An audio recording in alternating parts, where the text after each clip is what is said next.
Mheshimiwa Spika, kuna wakati vijana hufuata mkumbo wa uhalifu kwa ushabiki. Ninatambua kwamba vijana wengi waliokamatwa na kushtakiwa kwa makosa ya uhaini hawakujua wanachokifanya. Nikiwa mama na mlezi wa taifa hili, ninavielekeza vyombo vya sheria na hasa ofisi ya mkurugenzi wa mashtaka kuangalia kiwango cha makosa yaliyofanywa na vijana wetu. Kwa wale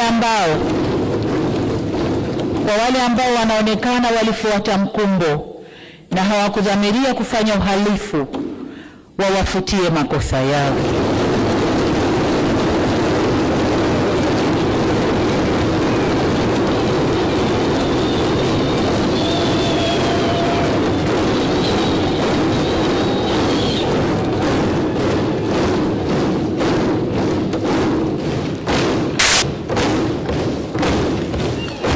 Asante waheshimiwa wabunge, nashukuru. Waheshimiwa wabunge, ukiangalia klipu zile za maandamano, unaona kabisa kuna vijana ambao waliingia kwa kufuata mkumbo.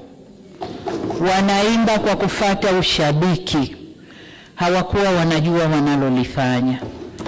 Kwa hiyo kama mlezi, kama mama, ndio maana naelekeza vyombo vya ulinzi na usalama, hasa ofisi ya DPP, kuchuja viwango vya makosa, na kwa wale waliofuata mkumbo basi waseme nao kisha wawaachie waende kwa wazazi wao.